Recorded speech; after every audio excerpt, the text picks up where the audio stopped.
తమ ఏకత్వాన్ని ప్రకటిస్తున్నారా అన్నట్టుగా హిమాలయ పర్వత శ్రేణుల్లో కేదార్నాథునిగా శివుడు, బద్రీనారాయణుడిగా విష్ణువు దర్శనమివ్వటం ఒక అనిర్వచనీయ అనుభూతి. ప్రకృతి సోయగాల నడుమ ఎత్తైన మంచు శిఖరాలతో, వాటి నుండి పారే అందమైన జలపాతాలతో ఇరువైపులా నరనారాయణ పర్వతాలు వీనులు విందు చేస్తూ ఉంటే భూలోక వైకుంఠమా అనిపించే బద్రీనాథ్ క్షేత్రం ఆదిలో నారాయణ క్షేత్రం కాదు, సాక్షాత్తు శివపార్వతుల యొక్క విహార భూమి.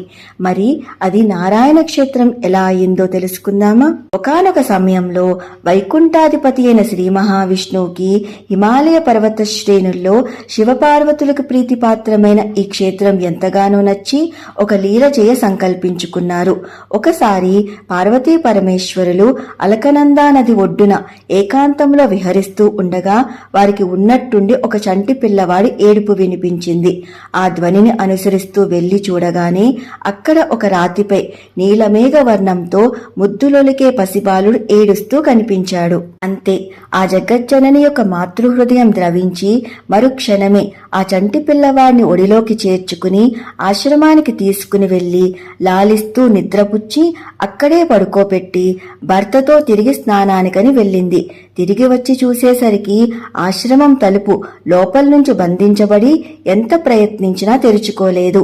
ఏమి చెయ్యాలో తోచక అయోమయంలో పార్వతీదేవి ఉంటే సర్వజ్ఞుడైన ఈశ్వరుడు మాత్రం చిరుమందహాసం చేస్తూ ఉన్నారు. ఈ లోపులో అకస్మాత్తుగా తలుపు దానంతట అదే తెరుచుకుని ఆ పసిపిల్లవాడి స్థానంలో అమ్మా అని సంబోధిస్తూ సాక్షాత్తు నారాయణుడే ప్రత్యక్షమయ్యారు. ఇప్పటి వరకు ఒక చిన్న పిల్లవాడిగా తమకింత ఆనందాన్ని పంచింది శ్రీ మహావిష్ణువని తెలుసుకుని పులకించిపోతున్న శివపార్వతులతో ఈ దివ్య స్థానం నా మనసుని ఎంతగానో ఆకట్టుకుందమ్మా. మీ అంగీకారంతో నేను ఇక్కడే నా శాశ్వత నివాసాన్ని ఏర్పరచుకోవాలనుకుంటున్నాను.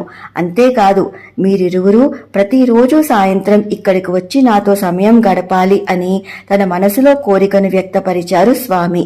ఇది విన్న శివపార్వతులు సంతోషంగా నరనారాయణ పర్వతాల మధ్య ఉండే బద్రికావనాన్ని శాశ్వతంగా శ్రీ మహావిష్ణువుకే సమర్పించి వారిరువురు నీలకంఠ పర్వతానికి చేరుకున్నారు.